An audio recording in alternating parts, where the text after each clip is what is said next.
بدعت کا اصول یہ ہے، اللہ رب العالمین نے جو ہمیں اصول دیا وہ یہ ہے، اللہ رب العزت قرآن مجید میں بیان فرماتے ہیں هو الذی جعل لکم ما فی الارض جمیعا، وہ ذات ہے جس نے سب کچھ تمہارے لیے پیدا کیا، ما فی الارض جمیعا، زمین میں جو کچھ ہے سارے کا سارا تیرے لیے پیدا کیا۔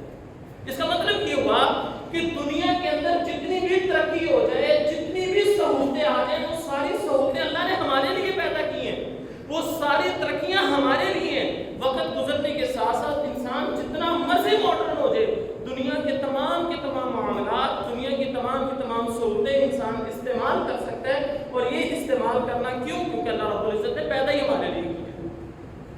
دوسرے نمبر پہ دوسرا معاملہ آ جاتا ہے دین کا۔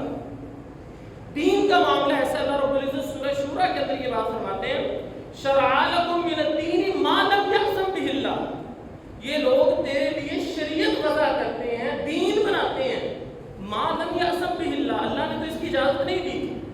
اس کا مطلب یہ ہوا کہ دین کے اندر ہم کوئی بھی نیا کام نہیں کر سکتے، کوئی بھی نیا کام نہیں کر سکتے۔ کیوں؟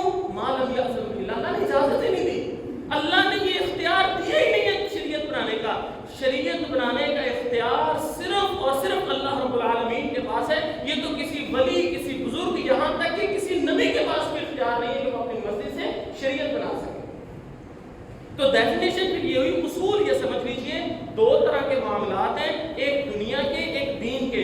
دنیا کے تمام معاملات جائز ہیں، اور یہ کام ہم نیکی سمجھ کے نہیں کرتے، ٹرین پہ سفر ہم نیکی سمجھ کے نہیں کرتے، جہاز کا سفر ہم نیکی سمجھ کے نہیں کرتے، گاڑی کا سفر ہم نیکی سمجھ کے نہیں کرتے، بریانی ہم نیکی سمجھ کے نہیں کھاتے۔ جبکہ دوسری طرف معاملہ آ جاتا ہے دین کا۔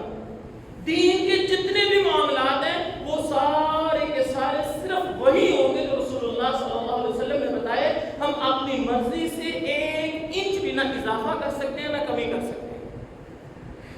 ختم بدعت کیوں ہے؟ قرآن خوانی بدعت کیوں ہے؟ کیونکہ اللہ کے نبی صلی اللہ علیہ وسلم نے نہیں کی، اور آج جو لوگ یہ کام کرتے ہیں وہ نیکی سمجھ کے کرتے ہیں۔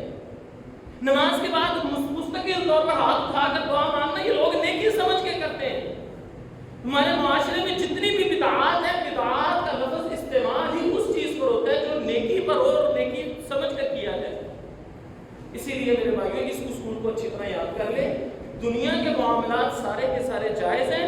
دلیل سورہ بقرہ کی آیت هو الذی جعل لکم ما فی الارض جمیعا، اور دین کا کوئی بھی عمل ایکسٹرا نہیں کر سکتے، کوئی بھی عمل اضافے کا گنجائش نہیں ہے، کسی بھی عمل میں ہم اضافہ نہ کر سکتے ہیں نہ کمی کر سکتے ہیں۔ دلیل شرع لکم من الدین ما لم یأذن بہ اللہ، سورہ شورى کی آیت۔